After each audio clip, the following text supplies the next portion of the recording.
Hello folks and welcome to another video. In this one I'll be doing a review of the Hyperkin 20th anniversary original Xbox controller.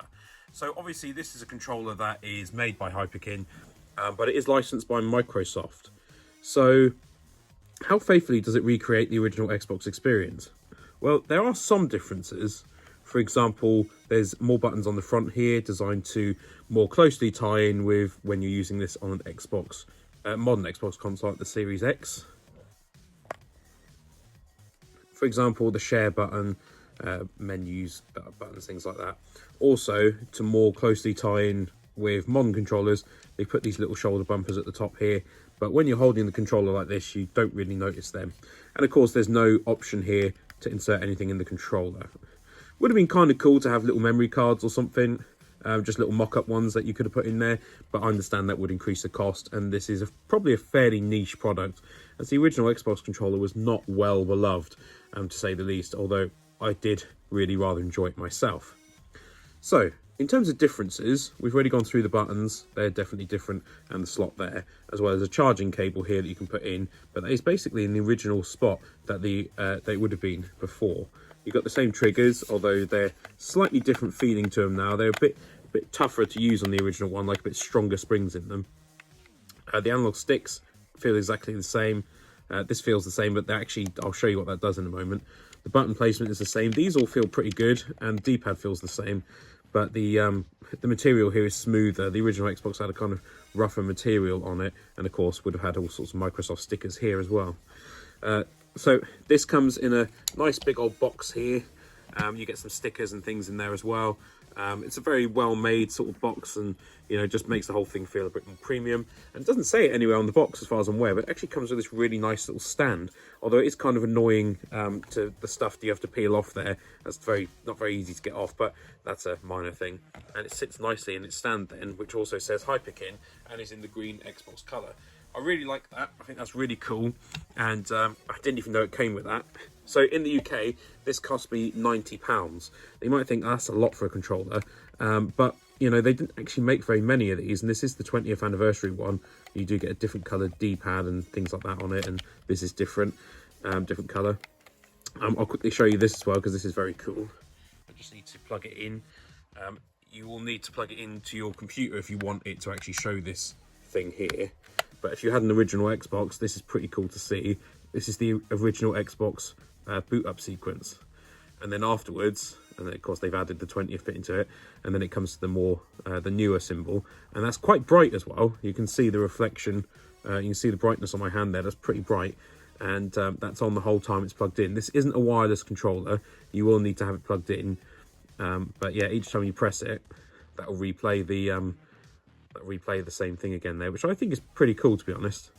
So what are we thinking in terms of build quality? Well, the screen here has got a nice feel to it. The press is good and solid. There's not a ton of play in it. The analog sticks feel good. They don't feel like loose or anything. They return straight to center.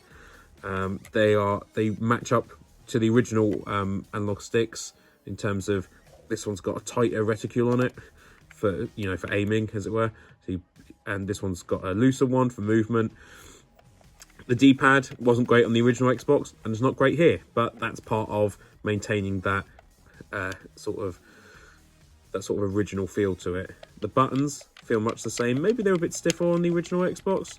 Don't really know. They felt like they would have been a bit stiffer, but then maybe that's because I was a kid when I played the original one. So in terms of the triggers on the back, really good. These buttons feel a little bit weak, to be honest. They feel like there's a lot of play in them, but I would imagine you probably won't be using them a ton. I'm planning really to use this more to play like Halo on my PC. I don't actually have an Xbox, but I'll be using this to play on the PC, just for that authenticity of like when we played Halo when we were kids, and we had these huge controllers and they barely fit our hands, but we loved them because they're big and strong and manly controllers, and that's nice for the nostalgia more than anything. But yeah, in terms of build quality, it's really good. I mean, you'd expect it to be good for £90, and this is a good controller. It's compatible with your Xbox, all your Xbox consoles, and of course your PC. I haven't tried it on PS4. It's a wired controller, so I probably wouldn't try it on that. And it most definitely wouldn't work on PS5 because it would need to have the adaptive triggers and that sort of thing. So yeah, it wouldn't work on that. But yeah, I think it's a really nice little thing. I mean, I might even leave it plugged in all the time. Just put it on its stand in front of my PC, leave it plugged in like that. But we'll see. It will use a small amount of power, but that's not the end of the world. Yeah, it's a really cool controller. I really like the 20th anniversary design on it. I like that they haven't gone over the top with it. They've done it sort of a little bit understated. And you never know, one day these could become a collector's piece, because the Xbox brand isn't what it used to be. And this is when Xbox was really unique and really cool and super overpowered compared to the other consoles at the time. And I kind of wish Microsoft would go back to that a little bit. I'm a PlayStation boy now, but I did love my original Xbox. It was a really different, unique console. They had like all the Sega games and that on there. Microsoft were doing loads of cool first generation new titles, but yeah, they seem to have gone a weird direction now. But they want to stick their games on everyone else's consoles, and yeah, not a fan of that. But this, I'm a fan of this. This is really cool. So I hope you've enjoyed this video. If you have, please remember to hit that like button, leave me a comment, subscribe to my channel, share this video on your socials, and of course check out my Patreon. I want to thank you very much for watching, and I'll catch you in the next one.